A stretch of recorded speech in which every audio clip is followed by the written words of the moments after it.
I now give the floor to the representative of China. Thank you, President.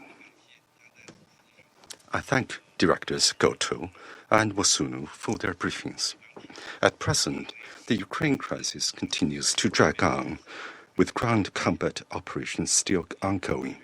Russia and Ukraine persist in launching attacks against each other, resulting in new civilian casualties and damage to infrastructure. As another winter is around the corner, people in the conflict zone face the double whammy of warfare and bitter cold, creating a deeply concerning humanitarian situation.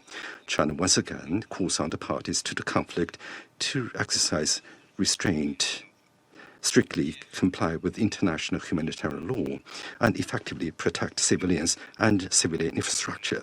Dialogue and negotiations represent the only viable path to resolving the Ukraine crisis. We urge the parties to demonstrate political will and swiftly embark on the path of negotiated settlement. We call on the international community to scale up humanitarian assistance, actively promote peace talks, and continue creating favorable conditions for a political solution to the crisis. Last year, China and Brazil, together with other countries of the global south, jointly promoted the establishment of the Group of Friends for Peace.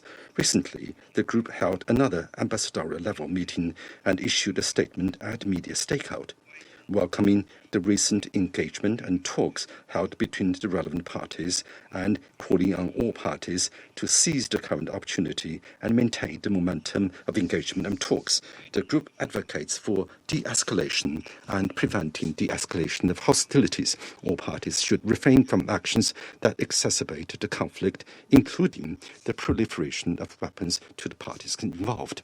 The group reaffirms that the shared goal must be to find a comprehensive, just, and lasting solution, one that addresses mutual concerns of the parties to the conflict and leads to a peace agreement negotiated directly by and acceptable to them.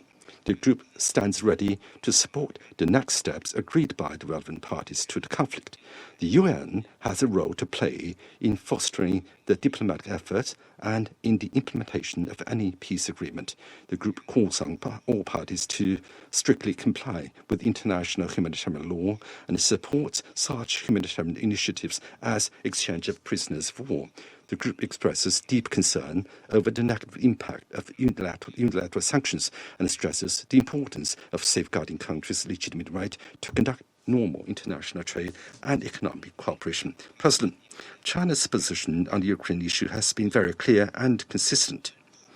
We have always followed the fundamental guidance of the 4 shoots proposed by President Xi Jinping, actively engaging with all relevant parties, working tirelessly for peace and striving to promote negotiations. We stand ready to continue communicating with all parties, amplify the voice of balance, objectivity, and rationality of the international community, and play a constructive role in achieving an early ceasefire and advancing a political solution to the crisis. I thank you, President.